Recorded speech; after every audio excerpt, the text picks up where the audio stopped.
naunlad na bansa ng Singapore, unti-unti nang nagmamarka ang ilang mga professional Filipino overseas workers.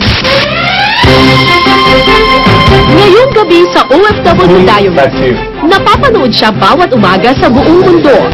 Si Rico Hizon, ang kauna-unahang Filipino news anchor ng British Broadcasting Company o BBC. Hello everyone, glad you could join us for this edition of the Asia Business Report on BBC World News.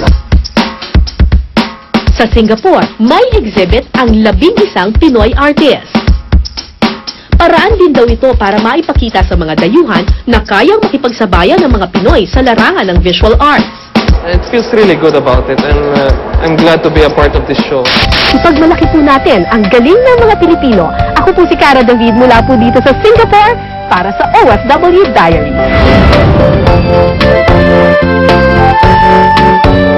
Bago siya nakilala sa buong mundo, isa muna siyang dating kapuso. Mula sa GMA7, nagtatrabaho na siya ngayon sa British Broadcasting Corporation o BBC dito sa Singapore. Kilalanin po natin ang aking dating katrabaho, ang ating kapusong, si Rico Hizon.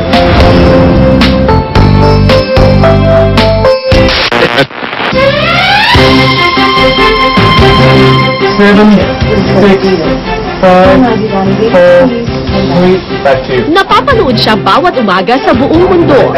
Si Rico Hizon, ang kauna-unahang Filipino news anchor ng British Broadcasting Company o BBC. Hello everyone, glad you could join us for this edition of the Asia Business Report on BBC World News. I'm Rico Hizon. Dito sa BBC office sa Singapore, ipinakita sa amin ni Rico kung paano nila binubuo ang kanilang mga programa. Hello! Welcome dito po sa BBC World News Headquarters Asia Pacific dito sa Singapore. Thank you so much for coming. Talagang nagagalak kami na nakapunta kayo rito sa aming newsroom. Ayan, para pakita ko sa inyo kung nangyayari dito, walang tao. Kasi tatlo lang talaga kami nagtatrabaho dito sa newsroom for the Asia Business Report and World Business Reports. And ito po yung aking kasamahan, si Puneet Singh, who is our producer for the Asia Business Report. He is from India. That's right, Puneet? Yes, from India and now settled and living in Singapore. Yes, that's right. And he's one of our very talented producers. And he comes in bright and early every day. Let's enter the so-called gallery. In British terms, ang control room, ang tawag gallery. And this is Nizam, our technical director and cameraman. Maybe you could say something to the viewers in the Philippines. Well, hi, I'm Nizam, doing BBC shooting, gallery, studio, everything. So that's my kind of work. Dito kasi multitasking kaming lahat eh. I present, I anchor, I also report, I also write the news. So ito yung studio sa Singapore. Yan, nakikita nyo sa likod, hindi peke yan. Mga kaibigan, hindi peke yan. Totoo yan. This is the real skyline of Singapore. 4 lang ang studios ng BBC sa buong mundo. Sa London, sa New York, Washington, at dito sa Singapore. Dahil napaka-demanding ng kanyang trabaho, striktong-strikto si Rico, lalo na sa kanyang sarili. Importante talaga yung work ethic dito sa trabaho ko. Kasi I've been a morning news anchor matagal na.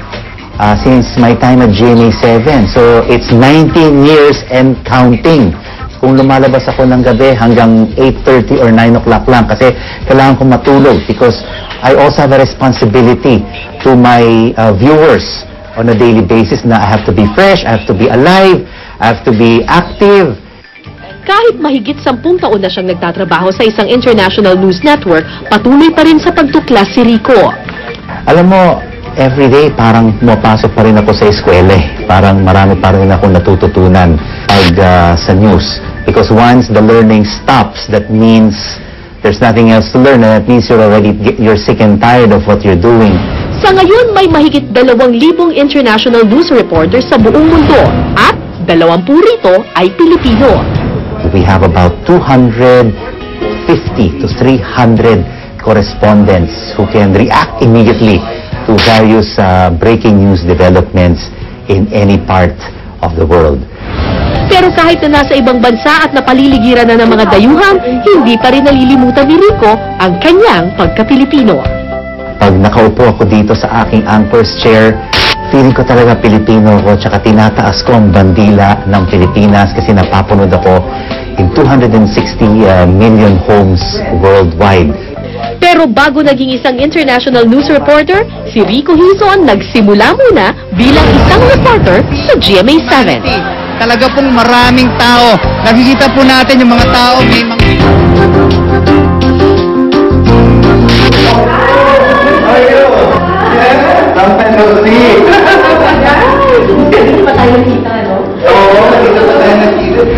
Minsan ko nang nakasama si Rico Hizon sa GMA7.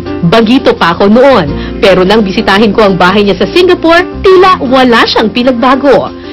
I remember na na-starstruck ako nung unang na-meet ko si Rico Hizon kasi syempre ako ay isang hamak na PA lamang nung pumasok ako dito, tapos biglang nakita ko siya, parang sikat na itong taong to. Dito ko nakita ang kanyang mga naipundar, isang malawak na koleksyon ng artworks na gawang Pilipino. Kahit na malayo ka sa Pilipinas, parang malapit ka Nandito na yung obra maestra ng mga Pilipino Obra maestra, nanonood pa ako ng GMA Pinoy TV. Kompleto talaga. Hindi ko na kailangan umuwi sa Pilipinas. Sa aking pagbisita, may baon akong sorpresa. Anyways, dahil ikaw ay kapuso. Yes. Pero where you belong sa anong time? Where you belong. Ang ganda nung Anyway, panood po. Talaga pong maraming tao. Nakikita po natin yung mga... Oh my goodness gracious! Ang bagito mo dito. Ang tatang mo kong kapal! Si Rico Hizon nag-uulat. Nagsimula si Rico bilang production assistant sa Uncle Bob's Lucky 7 Club hanggang sa naging producer at naging reporter siya para sa mga dating programa ng GMA7, Issues and Answers at Viewpoint. I remember this was the year that GMA7 acquired its first OB van. Oh yes. 1995 because we had to prepare for the people visit. Dala ko rin ang espesyal na mensahe galing sa kanyang idolo at kasamahan sa trabaho noon. Pero yung si Rico, naniniwala ako na he's got what it takes to be a successful journalist. Kasi hindi naman niya basta swerte-swerte lang Nakita ko yung kanyang work ethic. That's true. He told me before when I was still starting. In mga 1991 yun, 1992, I was just starting out. Oh my God, Barnat! I love you! Ako kay si Rico, tahimik si Rico pero magaling na reporter. I will never forget GMA because I mean the best parts of my career were with news and public affairs for 7 years, 1988 to 1995.